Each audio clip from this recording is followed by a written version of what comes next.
সাধারণ ধর্মঘটের ক্যারেক্টারটা এই জন্যই নিতে হলো, কারণ সরকারের যে সাধারণ দায়িত্ব থাকে বিভিন্ন ক্ষেত্রে বেনিফিশিয়ারিদেরকে কেন্দ্র করে, ইউজার্সদেরকে কেন্দ্র করে, কাস্টমার্সদেরকে কেন্দ্র করে, বা হচ্ছে গিয়ে হোল্ডার যারা গভর্নমেন্টের ডিফারেন্ট তার যে অধিকার যেগুলো পাওয়ার, সেটা রেলের যাত্রীদের ক্ষেত্রে চূড়ান্ত অব্যবস্থা তৈরি হচ্ছে।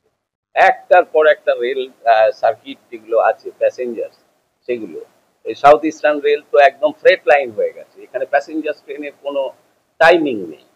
এবং বিভিন্ন ক্ষেত্রে যেভাবে তাদের সুযোগ সুবিধা কমানো হচ্ছে, ভাড়া বাড়ানো হচ্ছে, ইলেকট্রিসিটির ক্ষেত্রে রাজ্যের মানুষ এটাকে বাধা দিল, বিদ্যুৎ দপ্তরের শ্রমিক কর্মচারীরা অফিসাররা একত্রিত হলো, ফলে আপাত দৃষ্টিতে পশ্চিমবঙ্গ সরকার হল্ট করেছে স্মার্ট মিটার বসানোর ক্ষেত্রে।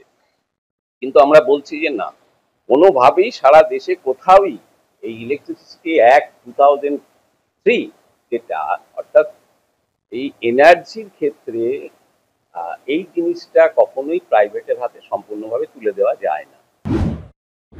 সারা রাজ্যে সমস্ত ইন্ডাস্ট্রি কলকারখানায় শ্রমিকরা মিছিল করবে এবং এলাকায় এলাকায় মিছিল হবে, এটা 6টা 7টা থেকে গোটা রাজ্যে।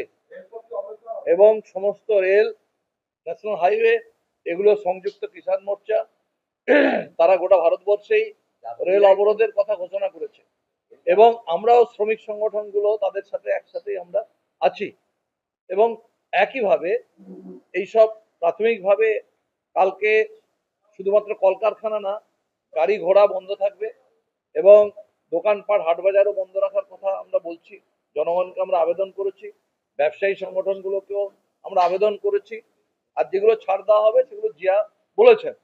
কলকাতার ক্ষেত্রে আমাদের গোটা কলকাতা শহরে কালকে সকালবেলা সর্বত্র মিছিল মিটিং হবে, গোটা রাজ্যে একইভাবে হবে 8টি জায়গাতে।